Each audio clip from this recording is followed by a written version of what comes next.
Okay, so again, thank you, Davide, Susanna, Fran, for joining us today in this debate. I wanted, before we start, to give you a little context of why.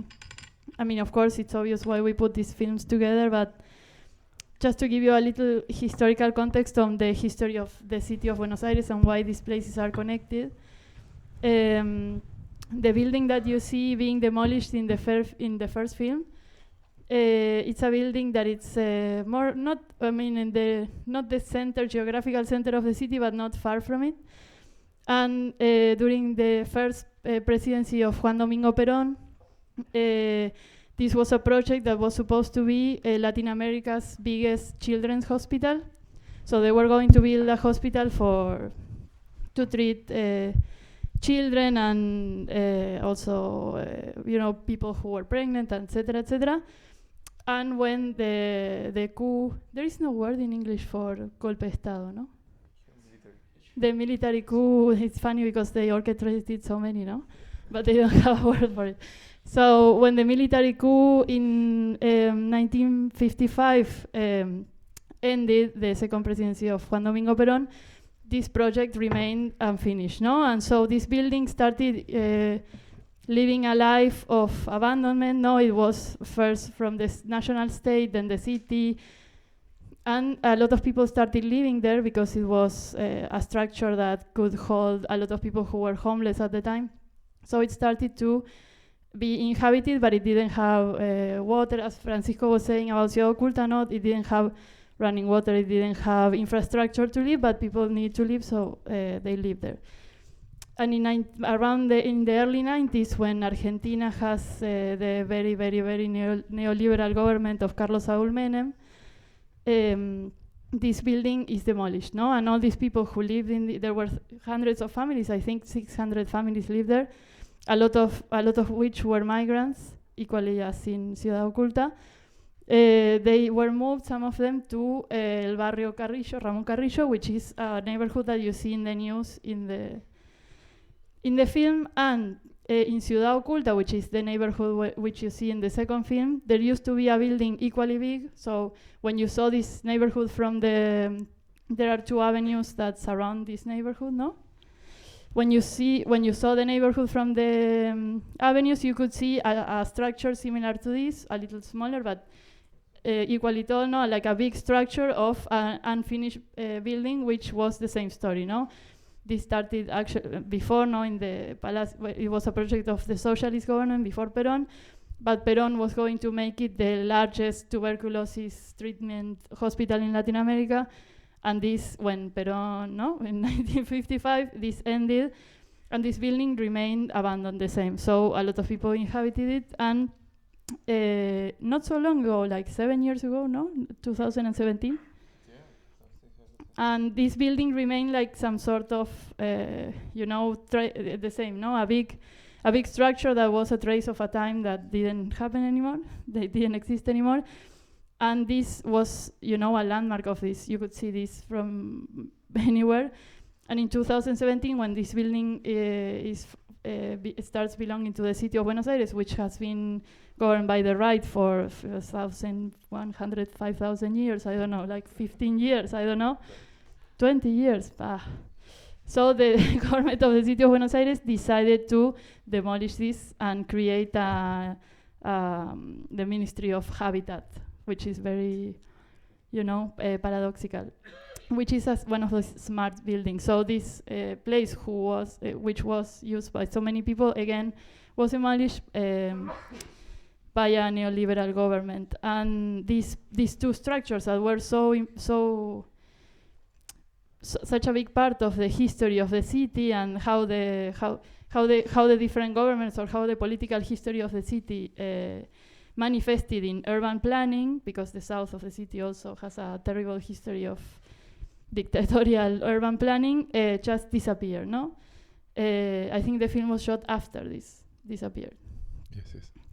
So other than, because these films, I think, have a lot of static dialogues, also they are part of the same history of the city, no? Because these two buildings there were only two, and there they were. So when we saw Ciudad Oculta, it was like, this is like the albergue awareness, no? All over again.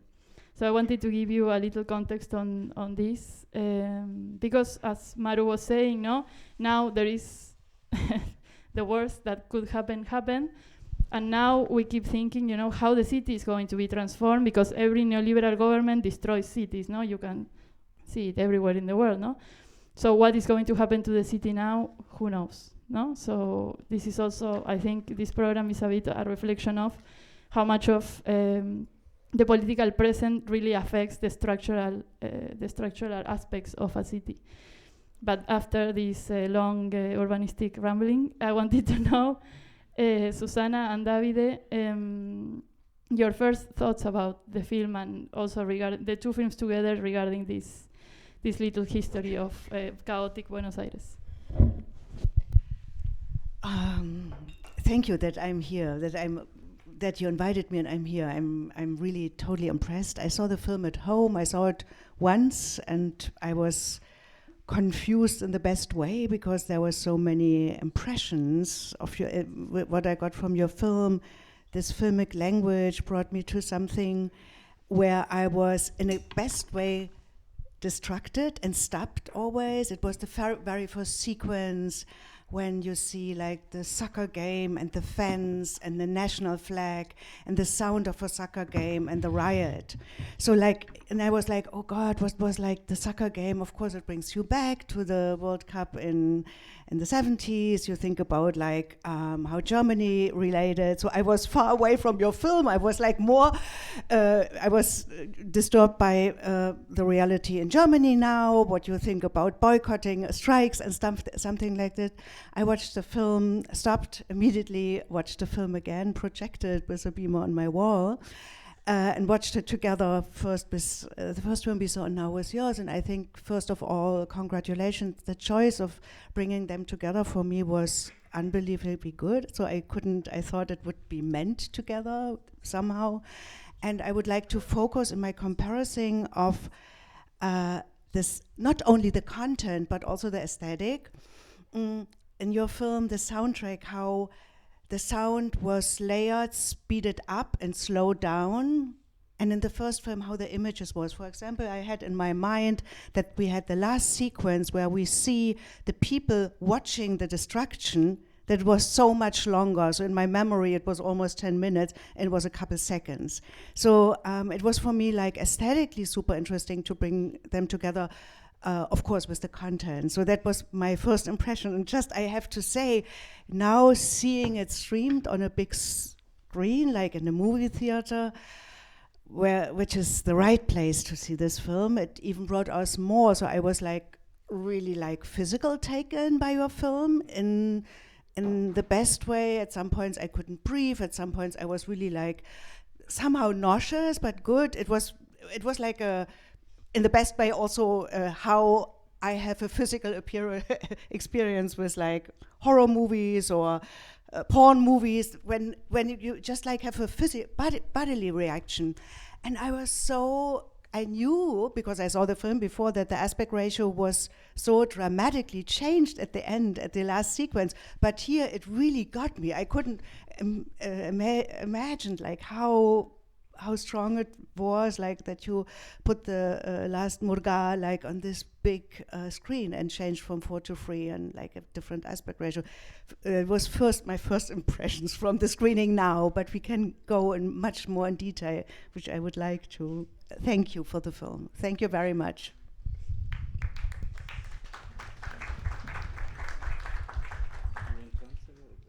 Do you prefer to answer or? You're the boss here. Okay. Come on, we don't live in dictatorships. We don't believe in dictatorships, only in this one. Yeah. So, Davide. It's interesting to watch the film in Berlin, actually, I think, because I know this town since 1990, when I came the first time in Berlin, and at the time the town was empty, full of empty spaces, that for me were the interesting part of the town, of the city. Then Berlin was reconstructed, the empty spaces were erased, and erase the empty spaces means also erase the traces of the memory. And in your film, exactly in the empty spaces are the how can I say, the passages with the other world. And this was really impressing me, because the empty spaces were living, where the doors were the kind of zombie that come to talk with other people. This is also, if you think on the story of the two buildings, there is erasing buildings, it's also erasing memories. So how do you deal about this erasing archives, memories, traces? And it was very nice to left these empty spaces living of the dead, but yes, living. Okay, so well, again, thanks a lot, Lou and Woche der Kritik, and also my colleagues in the debate for such kind words and being here and all the crowd. So I'd like to start with a personal note that's perhaps a little unorthodox, but the place where Warnes building was demolished, that was the first film. It's the park that I go every week with my dog, and my sister's dog appears on the film. So there's a connection that when I watch, I know it's quite dumb to start the debate like this. Yeah, my dog's sister. Yes, but it was. I know it's dumb, but I think the personal level can level up the dumbness in the comment, because it really amazed me that I would never expect my film to be programmed with a Narcisa Hirsch film. I mean, I know her work, and I'm so honored to be programmed with her, but I would never have thinking that my film would be programmed with a film made by her. And when I saw this film, it was really crazy to see, wow, okay, so there's not only a political subject that connects both films, but it's also, I mean, a personal subject, and that was really unexpected for me. And then perhaps I can make a little commentary about, because so when we think about Ciudad Oculta as a neighborhood, we think like it's all the same, but it's not. So actually, I don't know, perhaps someone of you saw a terrible film from Trapero called White Elephant, that it's from the other building that Lou was talking about, that is huge hospital that was meant to be the biggest hospital in Latin America, and then when the military coup in 1955 ended the second government of Perón, they just blew everything away, and just as happened in Warnes, the building was occupied by the neighborhood and the people that lived there. So so that part of Hidden City, I mean, if you would think that like Hidden Ciudad Oculta is like this screen, so the white elephant, el elefante blanco, the white elephant would be in that corner, and the film was made over that corner. So our film actually, it's how you say, in the shadows of the history of the neighborhood, and that's because in where El Elefante Blanco, this great this white elephant, this huge project of hospital was built. It was the historical part of the neighborhood. And when I first arrived to Ciudad Oculta, and I've arrived there, perhaps it would be, can I digress a little? Okay, so when I first arrived to Ciudad Oculta, it was because I'm not from Ciudad Oculta, but I was asked to join Murga, this beautiful Murga, that was starting to be created by the cast of the film, that in that time they were just a couple of youngsters that just passing on time. And this cast and this group of youngsters they live in the opposite part of the historic part of the neighborhood, and that is relevant because they're not, as I am not, or not totally, at least, from Argentina. I mean, you could have you can say that the historic part of Ciudad Oculta is a part that has at least you could say half a century living there, perhaps, and we work in a part that's mostly first generation of migrants. Well, as you can see in the film, mostly Bolivian and Paraguayan migrants. So I mean, it's hidden inside the hidden city, our place. Yeah, I think I can stop digressing here. Okay, that's interesting though, because because I don't know. I mean, we were talking about it. I said it in the beginning, but I have absolutely no idea if Narcisa Hirsch is famous in Germany, but very famous in Argentina. So I find it funny that you wouldn't think that your film could be screened with one of them, of course, because out of respect. But I think Narcisa Hirsch has political films in this kind of way, no? So she made a lot of films that were related to political events or were related to political groups, but she made them in a very particular way, which when we were programming these films together, we thought of as a little opaque, no? There is, even in the cloud of dust that materializes out of the demolishing, no? And people are all covered in dust, there is some kind of like something that doesn't let you see, no? So I think opacity or the not being completely, not letting you see the complete thing, not making films about a whole process, you know. She never made films that were like, okay, so this is a building, we go to the like normal documentaries, no? But just capturing 1 or 3 shots in this case. And there is something about the film for me, and I want you to know if you agree, that plays a little with the idea of the oculta, no? Of what is hidden, what you can see or what you cannot. No, it's very clear that in the film, I haven't been to Ciudad Oculta, only passed it a million times in the 141 bus.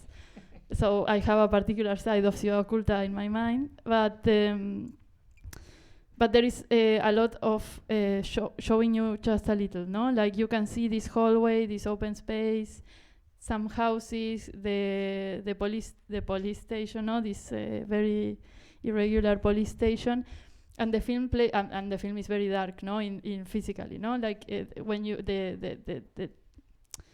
the visible layer of the film is almost completely darkness, no? It's always in the night. So I wanted to know, what do you think about clarity, you know, in film when you were doing this?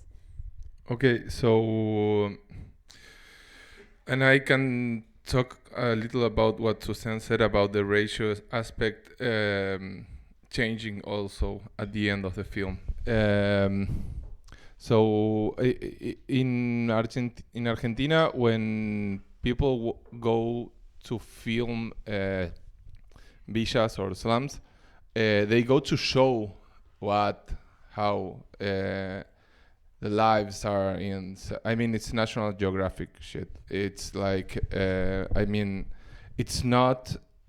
It's journalism, but the like the bad kind, and So, as I told you earlier, I started going to Ciudad Oculta in 2012 when this murga was starting, and I was just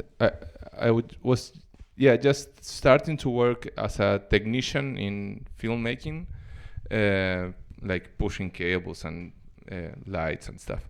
And well, I was taught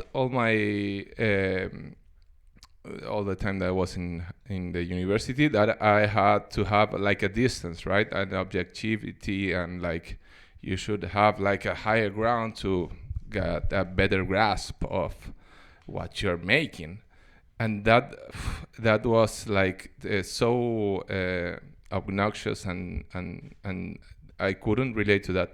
So I thought, okay, I'm not going to do this, obviously, but I really started developing like this great friendship and relationship with the kids of the murga. So I started being part of the murga before making any films. Actually, I wasn't even thinking of making any films, and so I became a dancer of the murga. So I'm dancing now. I just told you before coming here we had a show, and so it made me know Ciudad Oculta from a different perspective, from a different. I had a different insight of the neighborhood, of what happened in the neighborhood, and also I think the carnival, just living through living several years in a carnival music band, also made me get to know a lot of things that I didn't know about society, and it made me about my society at least, and made me live just the most beautiful moments in my life, and also some really terrorific moments, and it made me reflect a little about what are the spotlights that society makes in like the tale that they make about their society. I'm sorry. So I wasn't very fond of the idea of like we're gonna make a film in a slum and we're gonna depict Islam. I mean, this is not Ciudad de Deus or City of God. I mean, we're not going after poverty. I mean, that's not our interest. And I thought in this film, the less you see, the more you can feel. And when at the end the aspect ratio change, because actually it doesn't change. I mean, I think this is a point to make. The film is 16:9, but it has 2 black bars on the whole film except on the end. So this is a decision we make. Actually came up in a dinner while we were shooting. I say, hey, the final scene, we should open up the aspect ratio. And Lucía, the assistant director, said that. I say, hey, that's a good idea. So we keep on talking on the shooting. I say, okay, we're gonna make this. Yeah, sure. And so this in that part of the film, because we have a character that's divided from its community. Actually, it's a character that. A person that cannot be among his friends anymore. I cannot do the things that he likes anymore because actually he has a panic disorder regarding death and the proximity of death in that neighborhood. So we made that because we ended up making that decision because we thought that at the end, I mean, it was to reinforce the idea that the character get back to the society, get back to his environment, get back to his community. He could establish another, he could establish again a relation with his, environment. And we were also hoping to have a very dark film because we were short on budget also, and the lesser you see, the less you have to also recreate. I don't know if that makes a lot of sense, but at night there are less people on the streets, and it was a really, really small film, and I mean budget-wise speaking, and we couldn't like hold up streets and say, hey, you can. And it's not only that we wouldn't. I mean, we didn't want to intrude. We couldn't feel. We couldn't intrude that much in the neighborhood, and what we did there was, I think, kind of not intruding. And I think the dogs in the film are a witness to that, because they are like really calm and not trained dogs.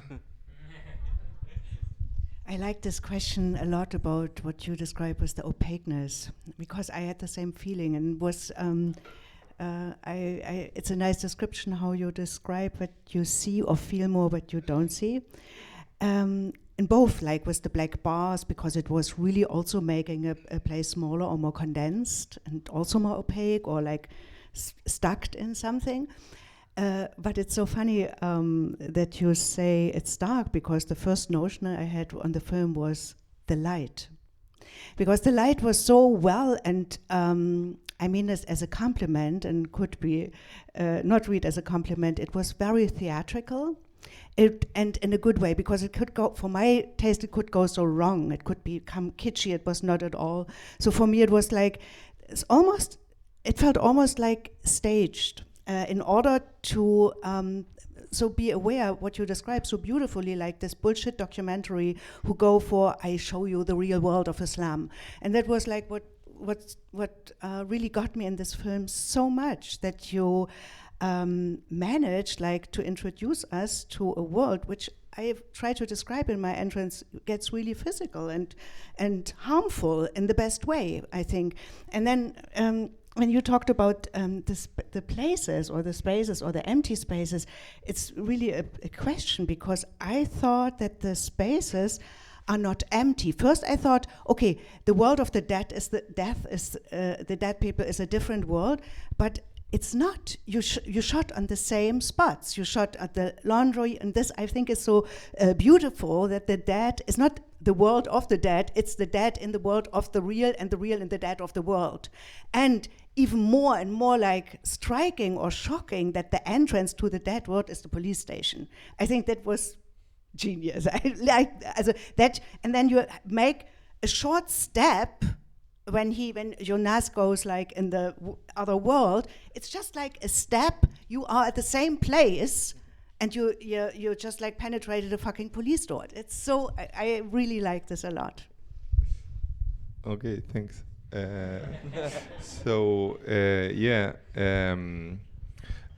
We thought a lot about how to like recreate this like other world, and we didn't. We because the film has so many resources that come from real life, because the cast. I mean, we didn't cast. I mean, we didn't make a casting and said, please, actors from that age to that age that live in the slum. No, I mean, this is a cast that we've been working and making films for the past 10 years, and that we are really close friends. Many of them, we've been actually almost family, and so there was so much about that's quote unquote real in the film, that I thought that it would be necessary to make a movement, to like a radical movement to what's not real, and that's the theatrical feeling of the lighting, and that like the wardrobe, like the dress. I really like how they dress, and it's so like non-naturalistic, and like we thought that we had to curl a little more in the like artifice of the film, in order to for the reality of what's behind to have a little more light.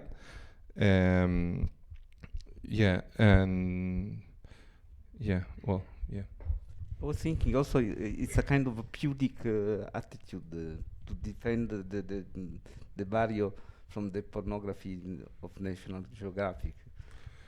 A pudic? Pudic, it's an attention not to be explicit and pornographic, but be more. Oh, well, because in this case, I don't think pornography does anything good. I mean, in like, I'm so tired of films that depict my reality as poor people suffering. I'm so tired, and I didn't want to make this film. And my previous films that I made in the same place with the same characters, they don't go in that direction, and it's so not a thing that I want to. I mean, I don't like films that depict my country, my continent as people that are fucked up and are suffering. I mean, that's enough for reality. If I make cinema, I want to make at least an illusion that there's something else, and there is something else. I mean, there's a lot of joy, and there is a lot of love, and there is a lot of happiness. That doesn't cancel the fact that the ambulances don't get in that neighborhood. I mean, that's I think the interesting fact of thinking about those realities. They are contradictory, and the question that we make about them is actually a question that reflects upon us. So I mean, it's not pudic. I think we've been how do you say, saqueados. We've been like robbed of any veil in order to depict our reality. We cannot choose fantasy, and we kind of lost control on fable. I mean, there are clearly a lot of exceptions, but I'm really tired of documentaries and fiction making poverty and violence a major subject in South America. And it clearly exists, but it doesn't define us. I mean, it's not our main thing. Or perhaps on some view of Europe or US, it is, but it's not what I want to reproduce in the film. Wait, no.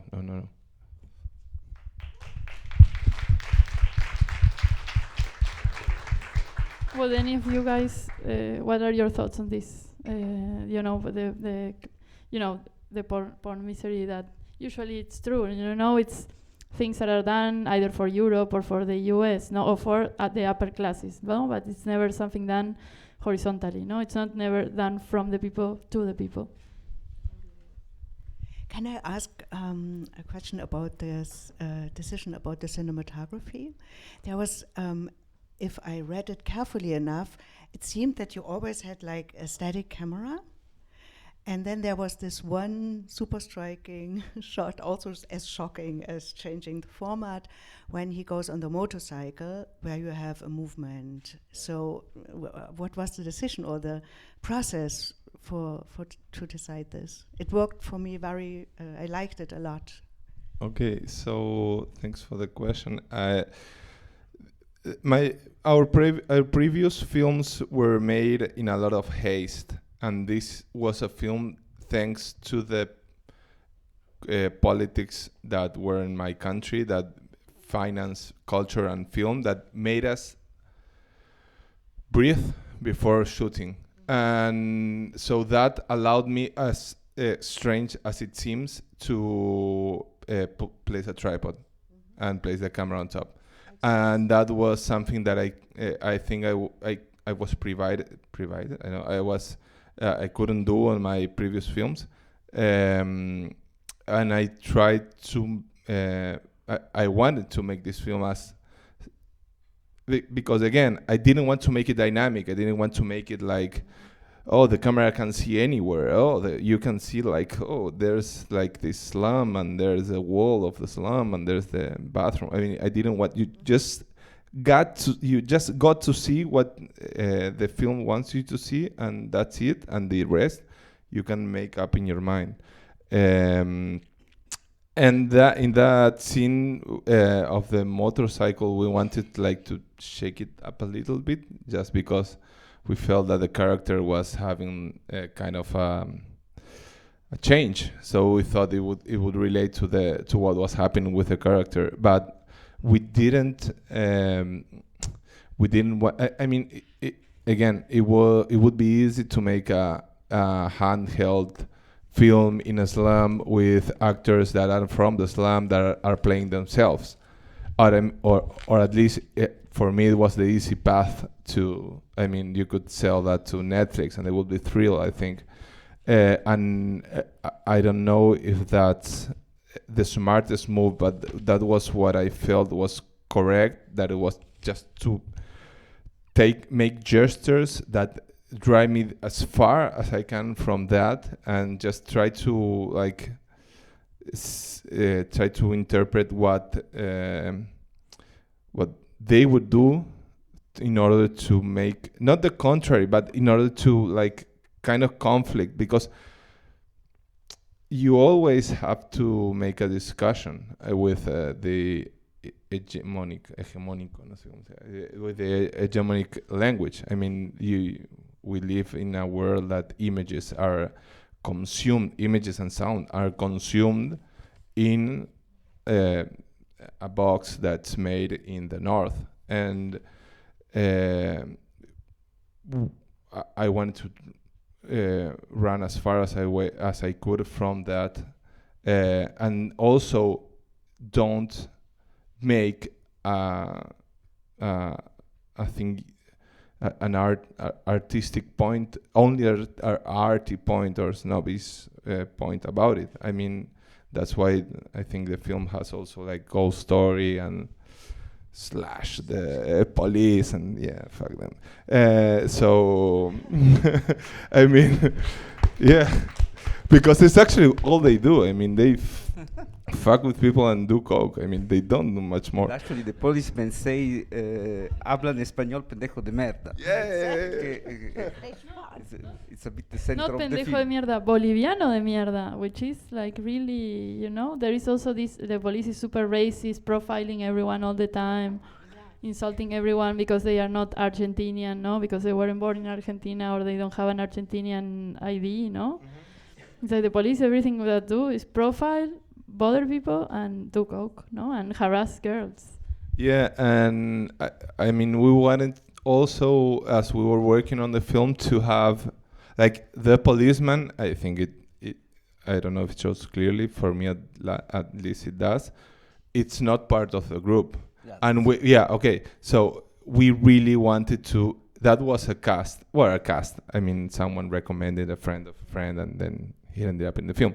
But because I find casting like so, like say this. I don't think no. So it's much better to like get to know someone. And he was such a nice person, actually, because I feel sorry for him that he played such a bad role, because like he makes. But he's still alive. No, yeah, he's still alive. He makes workshops for people in the slum. I mean, he's so nice. But I didn't have so much confidence as with the rest of the cast, and the rest of the cast didn't know him, and that I thought. And he had a kind of he had a like a learning of acting more formally. So I thought it was important to make a counterpoint between that and the other cast. Yeah. Another thing that I was very well. If I don't know if you wanted to say something, guys. Or if anyone wants something to say also. I think we have do we have a, what do you call this, the microphone without the wire? Wireless microphone. Thank you. One thing that the first thing that shocked me the most about this film is the objects, either the clothing or the other objects that are not worn, because I mean I am obsessed with this earring that has the scissors, because he's a hairdresser and he has this. But I was thinking all the time while watching this film that I don't know, probably it's the same here, but this kind of clothing, the sports clothes, the Adidas stripes, this is in Argentina, the cap, is something that would get you profiled, The police sees you dressed like this and it's like you are a target, absolutely. And what the film does, I'm very interested to know how did you work with these objects and this clothing, because I have the feeling that what the film does with this is to take this that could be profiled and make it like fabulous, like it's like a bit Versace style. So, so for the Iki's wardrobe, wardrobe. Well, wardrobe is not correct. Yeah, okay. So for his wardrobe, where he goes to the party that he has at home, so he said it wasn't Balenciaga, it was Baganciaga. That it's a joke in Spanish. I don't know, but it was kind of that. So we actually made a lot of work with our the whole team, but in this aspect, especially with the art department, that was Tatiana Masu and Joaquin Maito, that are also part of Antes Muertos Cine Collective, which I am also part of, and we all have like this kind of politic aesthetic thing, like it's all glue up together. So we wanted to have shiny, nice stuff on the set, as shiny and as nice as our budget could make. So we made a lot of wardrobe, and we thought, okay, so there's a lot of fiction made in Argentina where like poor people dress as gray, boring, dirty people, and it was like it's definitely not like that. And it wasn't our interest to go there.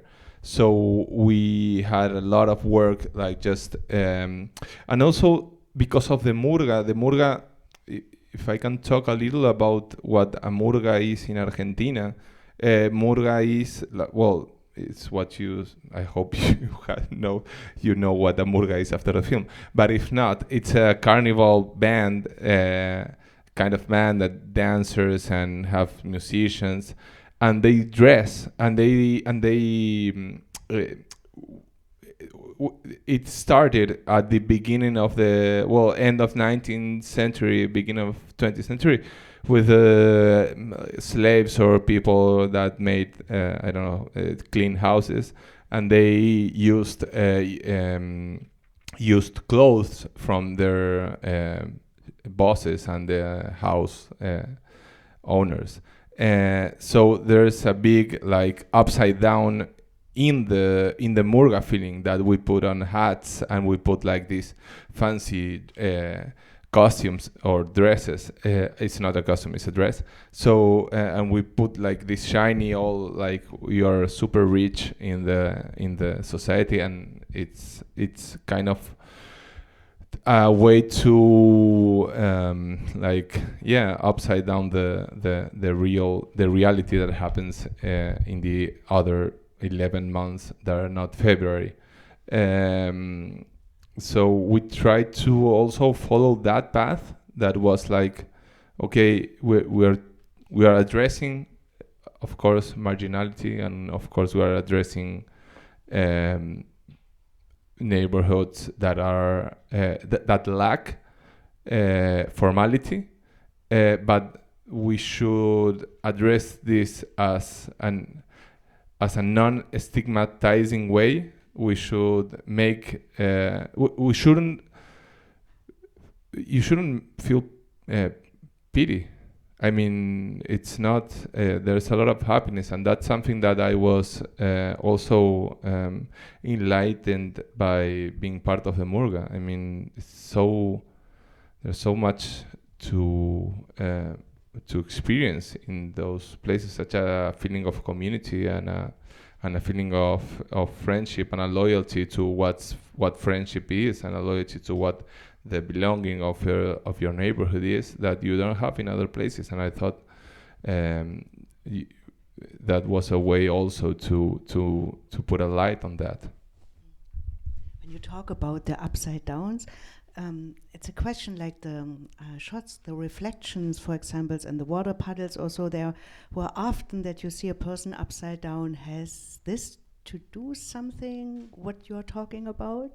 Because it was so nice that you had it like in the glass ball and the paddles, you had it so many times mirroring things, like in water or in a actual mirror, where you created this beautiful split screen, like when Marlene was with her daughter. And so is the mirror, has this something? What? Yeah, sure. I mean, we try to work a lot. I mean, when you go to Ciudad Oculta or any neighborhood that has just like non-concrete, non-cemented roads, you'll see that after like one day of rain, you'll have like these huge ponds. And it's not something we created. We try to, I mean, we have the idea of the upside down. And when writing with Luciano, it was like this like really clear idea that, I mean, beneath hidden city, there's a hidden city. So it was an upside down situation from the beginning. So we try to understand what resources we had to recreate that feeling. And so you have the table with you have the glass table, and you have also the ponds, and you also have, I don't know, the mirrors, and it all, I think it all points to a direction that I'd hope it makes you think that things are not as direct and as clear as you might think at the first time. And perhaps you need to look at the reflection or take a detour in order to have a better grasp on a subject. I don't know, but that was the idea behind it. Yeah, sure.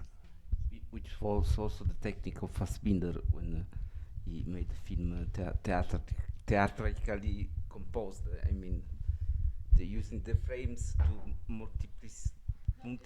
multiplicated the frames, and the mirror multiplicating the reality in non-reality sense. And put the microphone like this because we are losing you. Better because I was speaking an horrible English. I was citating Fassbinder because in most of the film you have this kind of technique, which is a multiplication of screens, putting screens and border in the images and with mirror. Yeah, it gives a sense of reality, which was probably your idea too. Yeah, I mean, I would. Well, as I commented earlier, we wanted to build. I think we need to put more veils on reality, because TikTok, Instagram, and that I mean, we can see too much nowadays. I think, at least for my point of view, the daylight scenes in the movie Hurt. They're so, actually, I don't know how I feel about them, but it's such clarity. I don't want to see that much. We are bombarded and we are assaulted by images nowadays, and it's just too much. And it's not that it's too much of quantity. It's just there's no criticism or there's no elaboration on that. So I think sometimes it's better to see less, but to see better. Which cameras you used to? Which camera we use? Yeah. That's a tricky question, because we use a lot of cameras, and because there appears like the flashback scenes, it's like an old HD camera from... You filmed over the years when you were together with... Yeah, sure. So we made films together since we were like since 2013. So the flashbacks are like them being 13, 15, they look 14. so young. Yeah, because it is. and it really so. But we thought the whole picture we film it with I don't know, like these 4K cameras, like big production. But we wanted to do that also because so in this group and in this murga we have, it's not only a murga, we also made you could call it a ONG, and we have occupied a place in the outside of the neighborhood, and we're making like a cultural center and a cinema there. Many of the cast, all of the cast is part of the ONG, and we stress a lot on if we gonna make something to represent that, let's try to make it as to have the best technical possibilities we can reach, because otherwise I think it also stigmatizes. It would be easy to shoot everything on mini DV and just like have like really greeny, like strange image. But we also, there's beauty amidst all this reality. There's moments of beauty, and there's moments of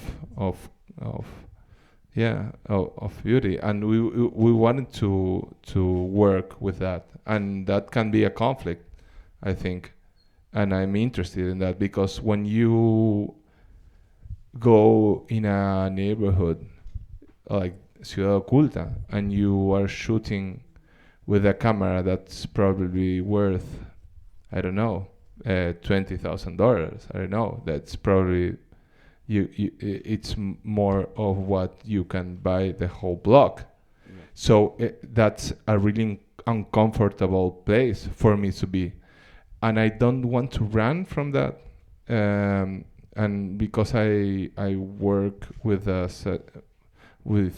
I worked there for such a long time, I feel that I have to assume that and work with the contradictions that you can encounter making these kind of projects, because though the Argentinian state gives you a lot of money a lot of money for us, at least, to make the film, you also would wonder what urgent needs can you fulfill with that money.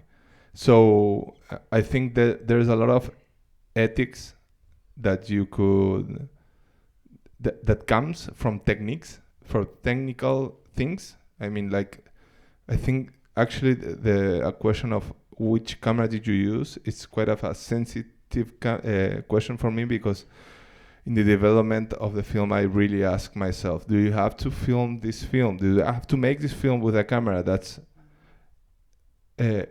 more expensive than the place, that the house you're filming? And if so, why? And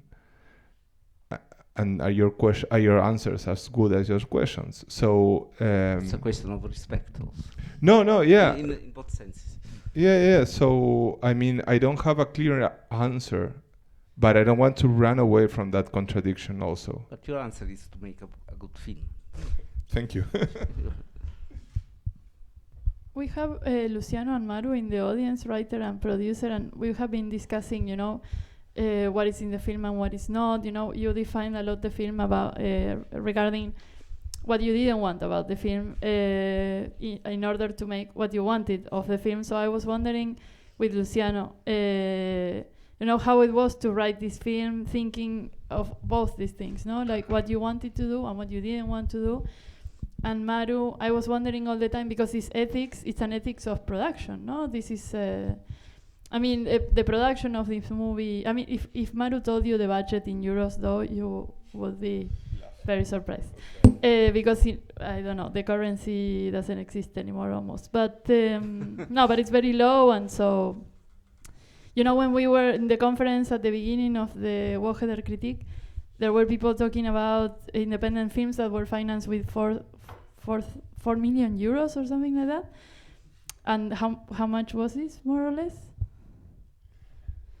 ¿Cuánto era? ¿Qué 150? No sé. Ponele. It depends on when. when will you ask? Because we have a 250% inflation rate in Argentina. But at the time, what was it? Like 150,000, yeah. Cheap documentary. So cheap documentary. So I wanted to know, like, both of you, like, how this ethics of production and writing came while making this film. What were your questions or your answers?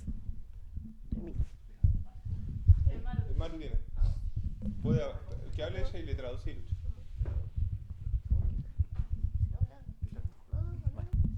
Okay, I'll answer from the writing side. Thank you. Thank you. Yeah, I needed that. Okay, so I'll go back to my seat. So, regarding what we wanted when we started writing the film, I think it all goes in the direction that Francisco was talking about, you know, whether we wanted to depict reality or not. And I think in that sense, the same that you said about costumes or about cinematography goes for writing. If you think about the film, or at least what we try to do in terms of story structure, for example, was to tell a genre film, not a realistic or naturalistic film. So you can even see at least part of the story as a heist, and you can also see it as a horror movie. So yeah, we tried to stay away from the way that type of reality was depicted, and give a very clearly fictional story to these characters. And about the characters, we also, as you said, Fran, when we started writing, we already knew the cast, and we had worked with them before. I think this is our 4th collaboration together, and with them. So to me, it's funny when I see the film to see the names, because we wrote the script with their actual names. And then we changed the names in the very, very late stage, right before shooting. So yeah, it was. I think it was this mix of things, you know, being heavily based on reality and on characters and on people that exist, but at the same time making a fictional story for them. Yeah.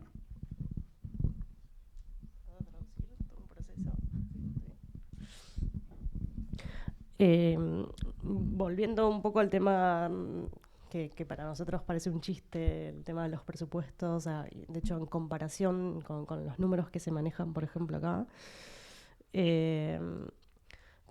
para nosotros que éramos una productora muy, muy joven para ese entonces, era un montón, pero a su vez para lo que era la industria era una película de presupuesto muy bajo.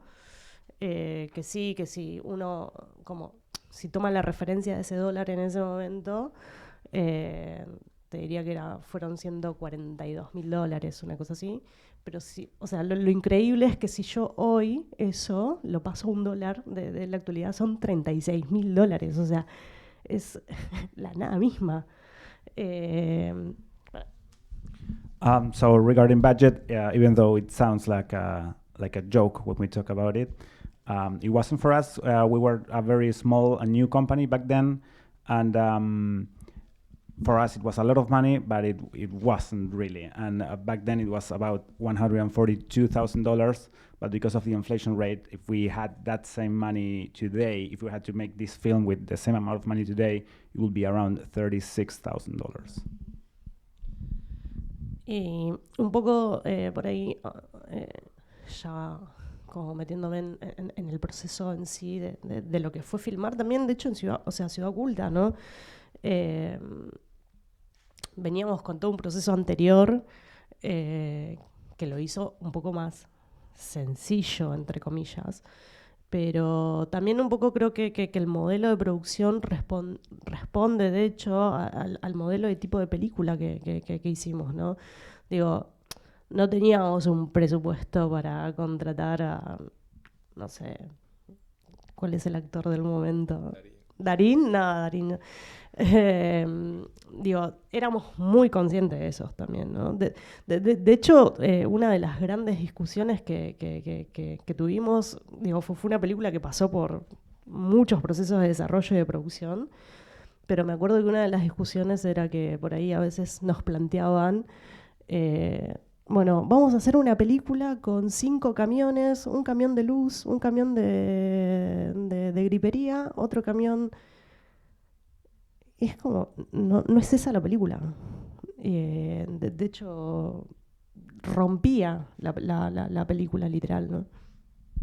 Okay, so there's 3 things. So if first, in terms of the production in Ciudad Oculta, of course, the process that we had made before for the previous films helped do this film, and in a way, like paved the way for us to shoot there, to shoot this movie. And secondly, the production model informed the movie that we wanted to write and to shoot. And I think we were all aware of the type of movie that we were shooting, but that was partly depending on the production model that we had. So we couldn't, for example, cast Ricardo Darín, who is like the most famous actor in Argentina, not even his son, who is also very famous as an actor, I might add. And at the same time, we didn't want to. And in one anecdote that Maru just told, one discussion that you guys had during production was that, you might, someone, I don't know who, but someone said that you might need like 5 tracks, one for lighting, one for cadening, or one for something else. And you were like, that's not our movie at all. So, it's both the production process informing the movie and the production process.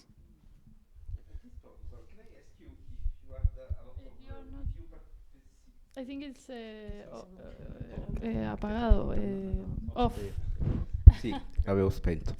Can I ask you if you have a long process of labs, fund of support, pitching, and all these chains to create a film? Tuvimos más apoyo creo que después de la película que antes. El antes de la película fue gracias al Instituto de Cine y gracias a nuestras respectivas familias y al aporte por ahí privado que podía llegar a surgir. Pero la película fue ganando, incluso creo que empieza en Málaga, sino un poquito antes. Empezamos creo que recién ahí como obtener los fondos, pero cuando la película ya estaba hecha. El problema en Argentina es llegar a esa película, a ese primer corte.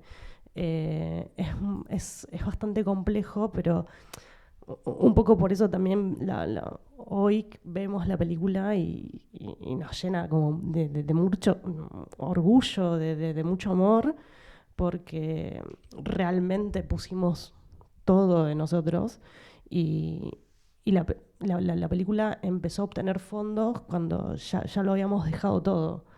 Entonces eso es lo complejo de producir a veces en Argentina, ¿no? So in terms of production, I mean our financing help, we had more help after the movie was done than before. Before, in the pre-production and for shooting, we had the support of the National Institute of Cinematography in Argentina and of Maru's and Fran's families. And after shooting and after winning Malaga's Work in Progress prize, then more help came and more funds. So that's part of why we are so moved by releasing the movie and everything, because it was the hard thing in Argentina is to get to shoot the movie. and seeing that it has support after making the movie and after festival see them, that means a lot. And I think I will add that Francisco can probably add to that because you are part of the production too. Yeah, sure. Well, Luciano, we know each other since we were 12, and we were making films since we were 18, and Maru, like, just 19, perhaps. But we've been working together a lot, and I can tell from our experience that it's, at least for me, it's much easier for us to have international funding once we have something to show. Our project sometimes feels way too risky, and it's hard to communicate because I think we made our productions are so have such a community ground that they are hard to explain. So when we started to make this film, that was like this in comparison to our other films, enormous budget, but actually not, but enormous budget in comparison to our other films. We encounter people that said like, oh no, yeah, you gotta go to all the poverty funds. Yeah, they No, I was asking this because usually in this part of labs and it's terrible. there is a kind of normalization of also the aesthetics. So it's you have to stay strong to resist. We actually heard, oh wow, they actually don't look that poor. I mean, all these Versace things. I mean, and so I mean you have like, and this is hard because coming from Argentina and trying to make films, and this is only gonna get harder. I mean, this is not gonna be easier in the next like 4 to 8 years making films in Argentina. We're gonna need a lot of more support from abroad countries. I mean, we're gonna depend a lot more on community-based productions and also from international co-productions. And what, at least I think, and I think Maru will agree, what we encounter is like this thing of, yeah, you should go to this poor fund. They slums, yeah, they love it. They're gonna fund like 25,000 euros. They're gonna eat it up, and it's quite violent because at least our experience proves that there aren't so many other ways. I mean, there are some other ways, but not so many. So I think as a filmmaker based in Argentina, and this raises, I think, an ethic and also a political question on how you're gonna manage. I mean, are you gonna play the game, or you're gonna stay outside and do what you can? And luckily for me, I'm a dancer of the murga, so I can dance every carnival and every now and then, because we also dance when it's not carnival. But but I think we really need to take a look on this because we talk about independent cinema, but I don't think there's such independence. I mean, I depend on Maru and Luciano to make the films. I depend of the community. I depend of the murga. I mean, if they didn't like what we make, they will like kick me off and say, "Hey, go to another place." And it's a hard question to make, and I don't think there's an easy answer on this. But there's a power. There are power relations between growing countries and countries that live in permanent crisis, just such Argentina as Argentina. And what can we do with this? I mean, what are we funding? I mean, from Europe, what's funding? I would like to perhaps ask you. I mean, what do you think Europe wants from Argentina. I mean, from Argentina cinema. When you say, okay, Argentinian cinema, what do you expect? I'm not a case interesting because I was working for a festival with attention of this kind of cinema, and I'm used to watch this kind of cinema. So for me, a reference is Lisandro Alonso, which is not a film, a type of film that makes money. So it's. And I was asking about this also because I know a bit better the case of Brazil, and actually the creation of the national agency like Ancine, made by Lula 20 years ago, more or less, 20 years ago, 22 years ago, at the beginning of 2000, changed the Brazilian cinema because the rules of support were made by the state and was really strong, the arriving of Bolsonaro, because it didn't erase the Ancine, just it take away the money. And I was used to go to Brazil in the last 3-4 years 2 times and made a lot of internet meeting, and you had these fantastic projects, but no money. And the risk was, okay, let's go to Europe participating to found blah blah blah. But they ask things to the labs and to the funds, and they ask things in a very colonial way. Yeah, and I'm gonna be honest on this. I mean, from our point of view, you can see that, and you can see that there are the right answers and there are the wrong answers. And the right answers will take you perhaps in a small fund that for us is huge, and the wrong answers will take you to a place of inner peace and no funds. So that's a huge question. I don't.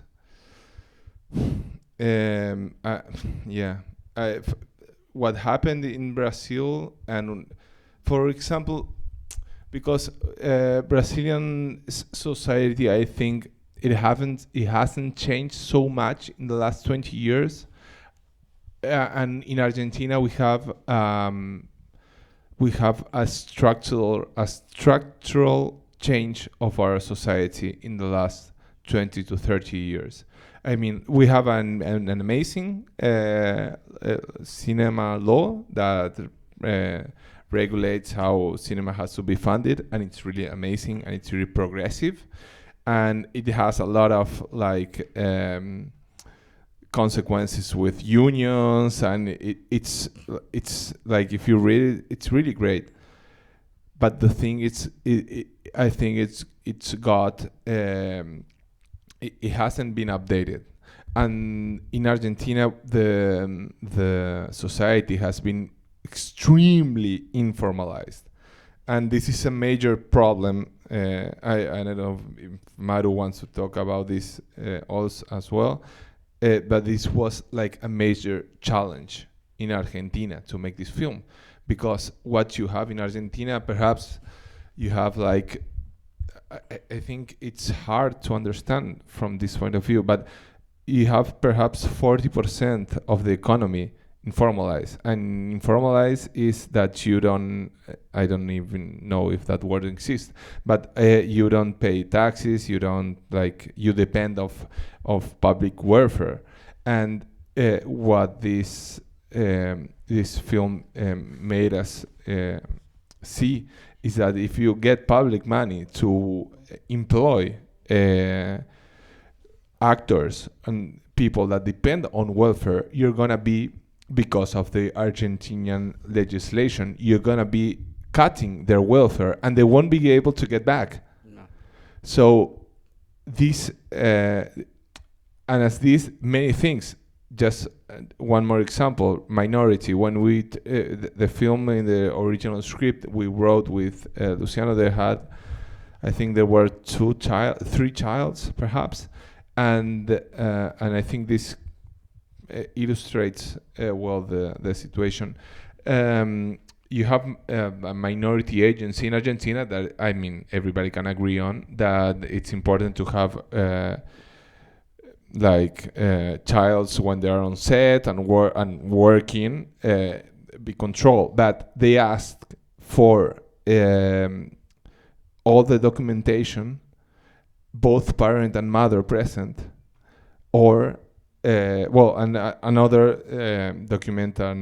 documents, which in a slum that nowadays in Argentina it's not an exception. I mean, you have to think that Argentina nowadays has an informal structure in its society that is at least half of the society. So you are actually prohibited to work with kids.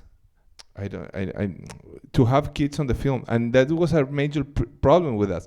Not because we wanted to exploit kids, but we wanted to, for example, have a kid of the Murga be in a scene, and she couldn't because her father was in. You have split families. You have a poor documented people. I mean, you have a lot of structural problems that when you face them with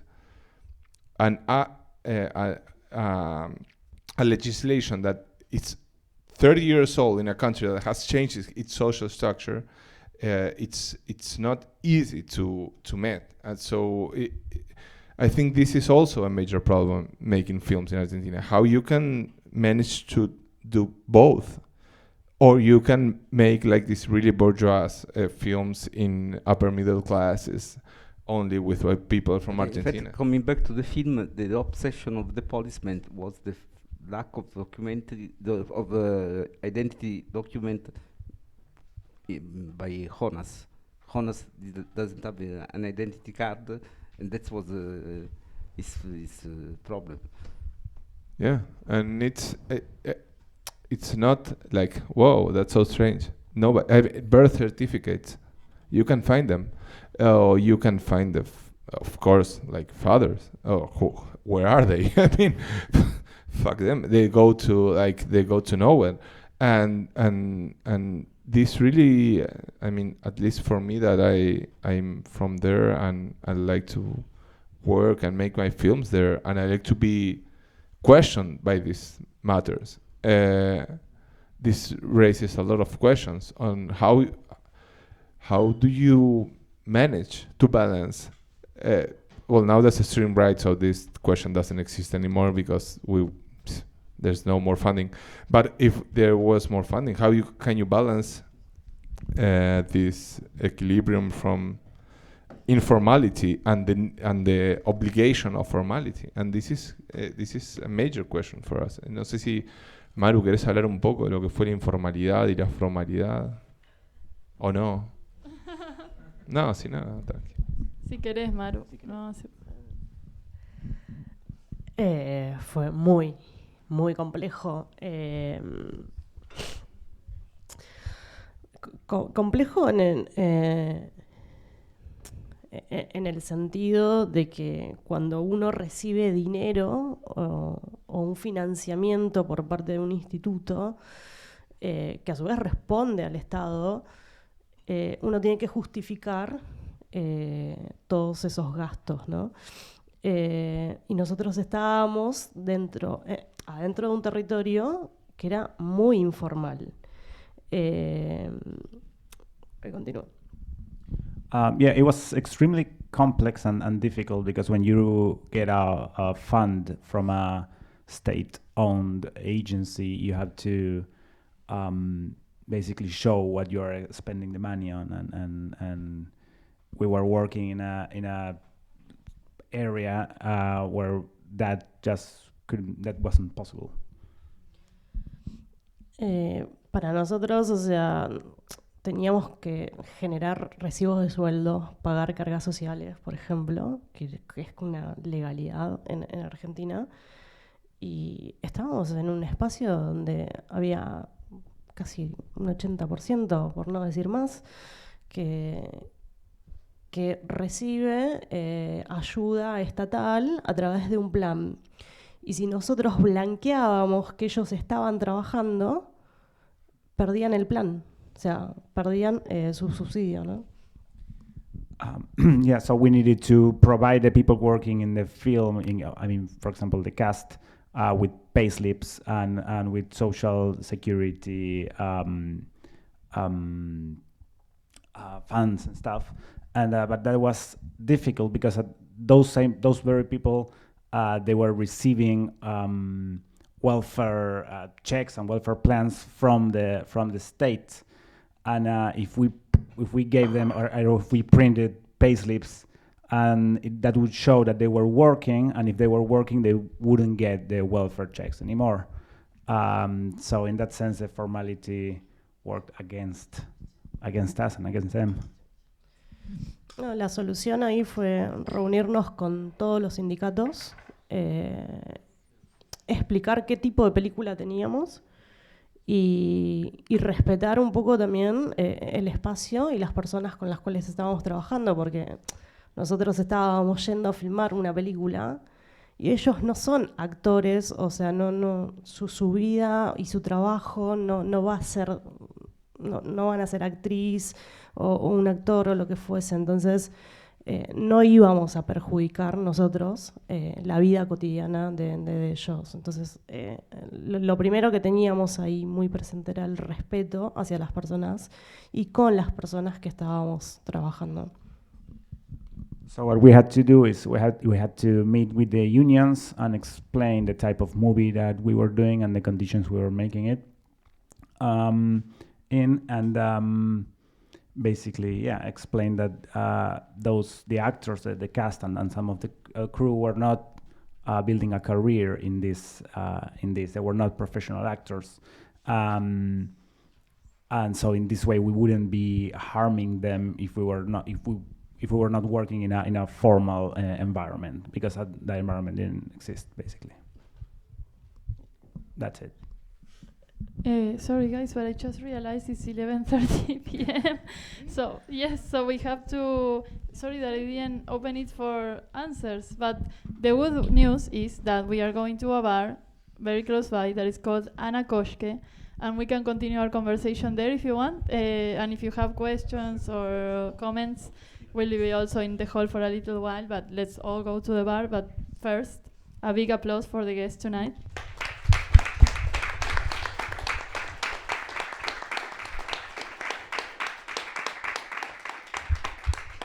Thank you so much for having the film here. It's amazing. Thank you.